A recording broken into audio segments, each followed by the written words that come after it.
Hello everyone, गौतमीज education hub पर आप सभी का बहुत बहुत स्वागत है। उम्मीद है आप सभी अच्छे होंगे, एग्जाम की तैयारी अच्छे से जारी होगी। आइए शुरू करते हैं हमारी आज की 29 अप्रैल 2024 की क्लास। जैसे कि आप लोग जानते हैं कि आज जो है वो 29 अप्रैल है और आज की जो करंट अफेयर की क्लास है वो हम शुरू करने वाले हैं। लेकिन क्लास शुरू करने से पहले आप लोगों से एक छोटी सी रिक्वेस्ट, अगर आप लोग चैनल पर नए हैं तो चैनल को सब्सक्राइब कीजिएगा, वीडियो को लाइक कीजिएगा और ज़्यादा से ज़्यादा शेयर कीजिएगा जो लोग किसी भी एग्जाम की तैयारी जो है वो 2024 में करने वाले हैं। और आप लोगों को व्हाट्सएप ग्रुप का लिंक यहाँ पर डिस्क्रिप्शन में मिल जाएगा। व्हाट्सएप ग्रुप का लिंक इसलिए क्योंकि ये जो पीडीएफ है ये आप लोगों को वहाँ पर मिलने वाला है व्हाट्सएप ग्रुप के अंदर। वहाँ से आप लोग जो है वो अपना रिवीजन भी कर सकते हैं और आप अपनी तैयारी के लिए नोट्स भी वहाँ पर बना सकते हैं। अगर आप लोगों को अच्छा लगे तो आप लोग उस ग्रुप को ज्वाइन कर लीजिएगा। आइए अब हम शुरू करते हैं आज की करंट अफेयर की क्लास। पहला क्वेश्चन हम देखते हैं, हाल ही में विश्व फुटबॉल शासी निकाय फीफा ने अपने टूर्नामेंट के प्रयोजन के लिए किसके साथ समझौता किया है। ऑप्शंस हमारे पास रहते हैं अरामको, मेटा, अलीबाबा या फिर इनमें से कोई नहीं। सही आंसर हमारे पास रहने वाला है ऑप्शन नंबर ए, अरामको। किसकी बात यहाँ पर हो रही है? विश्व फुटबॉल शासी निकाय फीफा। ठीक है, तो ये जो है वो फीफा की बात यहाँ पर हो रही है। किसके साथ समझौता किया है इसने समझौता किया है अरामको कंपनी के साथ। अब अगर हम बात करें कि ये जो अरामको कंपनी है ये कहाँ की कंपनी है, तो ये सऊदी अरब की कंपनी है। कहाँ की कंपनी है ये? सऊदी अरब की कंपनी है ये। और कच्चे तेल की कंपनी है ये। यहाँ पर सरकारी स्वामित्व वाली कंपनी है, ये भी आप लोगों को ध्यान रखना है। अब हम बात कर लेते हैं फीफा के बारे में। फीफा क्या है? The international federation of association, ठीक है, फुटबॉल की है ये, the international federation of association of football. ठीक है, इसका जो हेडक्वार्टर है वो कहाँ पर है? वो है ज्यूरिक, स्विट्जरलैंड के अंदर। और इसके जो हेड है वो कौन है? ये है जियानी इन्फेंटिनो। ठीक है, ये इसकी हेड हैं। अब इन्होंने क्या समझौता किया है कि 2027 तक जो है वो टाइटल स्पॉन्सर कौन रहने वाला है? तो सऊदी अरामको कंपनी जो है वो रहने वाली है। फीफा की अगर हम बात करें 2026 में इसका जो कौन इसका होस्ट रहने वाला है, तो अमेरिका, कनाडा, मैक्सिको जो है वो इसके होस्ट रहने वाले हैं। और 2022 में इसका होस्ट कौन था? तो 2022 में इसका होस्ट जो था वो कतर था। ये भी आप लोगों को ध्यान रखना है। ठीक है, अगर हम बात करें नेक्स्ट क्वेश्चन की, बबेरियन इंटरनेशनल टेनिस चैंपियनशिप का युगल खिताब जीतने वाले पहले भारतीय कौन है? ऑप्शन हमारे पास रहते हैं यूकी भांबरी, सुमित नागल, सात्विक साईराज या फिर चिराग शेट्टी। इसका सही आंसर हमारे पास रहने वाला है ऑप्शन नंबर ए, यूकी भांबरी। देखिए किसकी टूर्नामेंट की बात हो रही है? बबेरियन इंटरनेशनल टेनिस चैंपियनशिप, जिसको कि BMW भी हम बोलते हैं। BMW इंटरनेशनल टेनिस चैंपियनशिप का युगल खिताब। युगल आप लोग समझते हैं, युगल का मतलब होता है जिसमें कि दो लोग खेलते हैं। ठीक है, तो युगल खिताब जीतने वाले पहले भारतीय कौन है? तो इसमें एक जो है वो इंडियन है और एक जो है वो नॉन इंडियन है। ठीक है, तो आइए अब हम देखते हैं कि ये जो BMW इंटरनेशनल टेनिस चैंपियनशिप है इसका जो मेजबान है वो कौन है, इसका जो होस्ट है वो कौन है? तो ये म्यूनिख जर्मनी के अंदर जो है वो होस्ट किया जा रहा है। और किसने जीता है युगल खिताब? एक तो यूकी भांबरी जो कि भारत के रहने वाले हैं, भारत के प्लेयर हैं। और अल्बानो ओलिवेटी, ये कहाँ के हैं? फ्रांस के रहने वाले हैं। तो इन दोनों ने जीता है ये जो युगल खिताब है इसका इंटरनेशनल जो BMW इंटरनेशनल टेनिस चैंपियनशिप है। ठीक है, अभी हमने हाल ही में पढ़ा था कि डी गुकेश ने कौन सा मैच जीता है, तो इन्होंने कैंडिडेट्स शतरंज टूर्नामेंट जीता है। ठीक है, ये भी आप लोगों को ध्यान रखना है। शतरंज के खिलाड़ी हैं ये डी गुकेश। और अगर हम बात करें सौरभ घोषाल, तो सौरभ घोषाल ने अभी हाल ही में क्या किया है? इन्होंने स्क्वैश से क्या लिया है? रिटायरमेंट ले लिया है, संन्यास की घोषणा इन्होंने जो है वो कर दी है। ये भी आप लोगों को ध्यान रखना है। थर्ड क्वेश्चन की तरफ हम चलते हैं। हाल ही में इक्ष्वाकु काल के 3730 सिक्कों की खोज कहाँ पर हुई है? ऑप्शंस हमारे पास रहते हैं तेलंगाना, पश्चिम बंगाल, महाराष्ट्र या फिर उत्तर प्रदेश। इसमें सही आंसर हमारे पास होने वाले ऑप्शन नंबर ए, तेलंगाना। ठीक है, किसके काल की बात यहाँ पर हो रही है? इक्ष्वाकु काल के 3730 सिक्के यहाँ पर प्राप्त हुए हैं। एक मटके के अंदर जो है वो सिक्के मिले हुए हैं। ठीक है, तो कहाँ पर मिले हैं? तेलंगाना के अंदर मिले हैं। जगह अगर हम बात करें तो फनीगिरी एक जगह है तेलंगाना हैदराबाद के अंदर, वहाँ पर मिले हैं 3730 सिक्के मिले हैं। शीशे के जो सिक्के हैं मटके के अंदर प्राप्त हुए हैं। अग्रभाग, इसके अगले भाग में, जैसे कि दो सिक्के के दो पहलू होते हैं, तो अगले भाग में इसमें हाथी की जो शेप है वो बनाई गई है। और पश्च भाग में, जो पिछले भाग में उज्जैन, वहाँ पर लिखा गया है। ठीक है, भगवान श्री राम का वंश जो है वो इक्ष्वाकु वंश था, ये भी आप लोगों को ध्यान रखना है। अब हो सकता है जैसे कि व्यापार के लिए अगर लोग जा रहे हो तो मटके के अंदर जो है वो सिक्के, वहाँ पर मटका जो है वो पड़ा हुआ रह गया हो, तो वो जो खुदाई में वहाँ पर सिक्के मिले हुए हैं, ये भी आप लोगों को ध्यान रखना है, तेलंगाना के अंदर मिले हैं। हाल ही में स्वर्ण पदक जीतने वाले हर्षित कुमार किस खेल से संबंधित हैं? भाला फेंक, हैमर थ्रो, डिस्कस थ्रो या फिर शॉट पुट? इसका सही आंसर हमारे पास रहने वाला है हैमर थ्रो।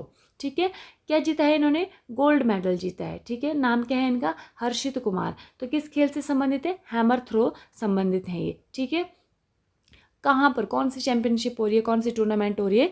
तो ये हो रही है, ये जो अंडर 20 जो हो रही है ना एथलेटिक्स चैंपियनशिप, ठीक है, तो वहाँ पर जीता है इन्होंने जो हैमर थ्रो है। ठीक है, कहाँ पर हो रही है ये? दुबई, संयुक्त अरब अमीरात के अंदर इसका जो है वो होस्ट किया जा रहा है। अब एक और ये जो बात है कि जो 24 में जो अंडर 20 एथलेटिक्स चैंपियनशिप वर्ल्ड जो हो रही है, जो अंडर 20 वर्ल्ड एथलेटिक्स चैंपियनशिप 2024 जो हो रही है, उसका होस्ट कौन होने वाला है? तो उसका होस्ट होने वाला है पेरू की राजधानी लीमा के अंदर। ठीक है, पेरू जो कंट्री है वहाँ की राजधानी है लीमा में, वहाँ पर इसका जो होस्ट है वो होने वाला है। ठीक है, ये चियोन दक्षिण कोरिया में, यहाँ पर भी ये होस्ट होने वाला है। ठीक है, ये भी आप लोगों ने ध्यान रखना है। नेक्स्ट अगर हम बात करें, अप्रैल 2024 में किस देश ने बौद्धिक संपदा सुरक्षा मामले में भारत को निगरानी सूची में रखा है? ऑप्शंस हमारे पास रहते हैं अमेरिका, कनाडा, फ्रांस या फिर इनमें से कोई नहीं। सही आंसर हमारे पास होने वाला है अमेरिका। ठीक है, कौन सा आंसर हमारे पास होने वाला है? अमेरिका हमारे पास होने वाला है। किसकी बात यहाँ पर की जा रही है? बौद्धिक संपदा, आईपी, इंटेलेक्चुअल प्रॉपर्टी। अभी हमने पढ़ा था ना कि इंटेलेक्चुअल प्रॉपर्टी डे है, वो कब मनाया गया है? तो वो मनाया गया है 26 अप्रैल को। ठीक है, बौद्धिक संपदा सुरक्षा मामले में निगरानी की सूची में रखा गया है भारत को। तो किसने रखा है? अमेरिका ने रखा है। ठीक है, अब इसमें क्या बताया है अमेरिका ने? कारण दिए हैं कुछ। अमेरिका ने बताया कि जो भारत है वो दुनिया की सबसे चुनौतीपूर्ण प्रमुख अर्थव्यवस्थाओं में से एक है। ठीक है, भारत के अलावा और कौन कौन से देश हैं जो निगरानी की सूची में रखे गए हैं? अर्जेंटीना, चिली, चीन, इंडोनेशिया, रूस, वेनेजुएला, इनको भी रखा गया है भारत के अलावा निगरानी की सूची में। ठीक है, और हटाया किसको गया है? डोमिनिकन जो गणराज्य है उसको यहाँ पर निगरानी की सूची से हटा दिया गया है। अब यहाँ पर क्या बात है कि वो जो हो रही है,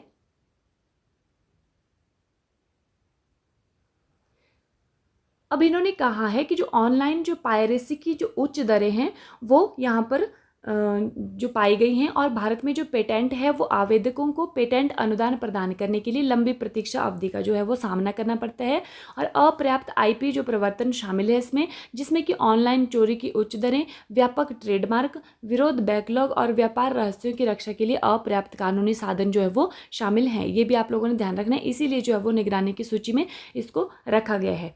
नेक्स्ट क्वेश्चन की अगर हम बात करें कि किस पूर्व भारतीय क्रिकेटर को आईसीसी ने अप्रैल 2024 में आईसीसी पुरुष T20 वर्ल्ड कप 2024 का राजदूत घोषित किया है? ऑप्शंस हमारे पास रहते हैं युवराज सिंह, विराट कोहली, रोहित शर्मा या फिर इनमें से कोई नहीं। सही आंसर हमारे पास रहने वाला है option number A, Yuvraj Singh. ठीक है, आईसीसी ने अप्रैल 2024 में T20 वर्ल्ड कप जो 2024 है उसका ब्रांड एम्बेसडर घोषित किया है। देखिए, अभी हमने हाल ही में पढ़ा था कि जो उसैन बोल्ट को और क्रिस गेल को भी इसमें जो है वो ब्रांड एम्बेसडर घोषित किया है। तो इनके साथ साथ कौन शामिल हो गए हैं? युवराज सिंह भी इसमें शामिल हो गए हैं। ठीक है, कहाँ पर आयोजन होने वाला है इसका जो आयोजन है वो संयुक्त राज्य अमेरिका और वेस्ट इंडीज के द्वारा जो है वो संयुक्त रूप से किया जाने वाला है। ये भी आप लोगों को ध्यान रखना है। अगर हम बात करें नेक्स्ट क्वेश्चन की, श्रीलंका सरकार ने भारत की किस कंपनी को मटाला राजपक्षे अंतर्राष्ट्रीय हवाई अड्डे हम्बनटोटा का प्रबंधन सौंपा है? ऑप्शंस हमारे पास रहते हैं Shaurya aeronautics limited, airports of regions management company, GMR group या फिर इनमें से कोई नहीं। सही आंसर इसमें हमारे पास रहने वाला है option number A, Shaurya aeronautics limited. ठीक है, तो कहाँ की कंपनी है ये? भारत की कंपनी है। क्या करने वाली है? जो कि मटाला राजपक्षे अंतर्राष्ट्रीय हवाई अड्डा है, कहाँ पर है ये? श्रीलंका के अंदर है। ठीक है, हम्बनटोटा, वहाँ पर जो प्रबंधन है, मैनेजमेंट है, ये सौंपा गया है इस कंपनी को, शौर्य एरोनॉटिक्स लिमिटेड। ठीक है, ये जो है वो दूसरा बंदर यहाँ पर जो है वो हवाई अड्डा बना हुआ है श्रीलंका के अंदर। ठीक है, अब ये जो दूसरी कंपनी है जिसका नाम क्या है, airports of regions management company, तो ये कहाँ की कंपनी है, ये रशिया की कंपनी है। इन दोनों कंपनी को जो है वो सौंपा गया है इसका मैनेजमेंट, ठीक है। साझेदारी में कहा है कि ये जो हवाई अड्डा है इसका प्रबंधन करेगा, ठीक है। 30 वर्षों के लिए जो है वो ये मैनेजमेंट इनको सौंपा गया है। कौन है इसके राष्ट्रपति, तो राष्ट्रपति है रनिल विक्रमसिंघे, कहाँ के, श्रीलंका के, ठीक है।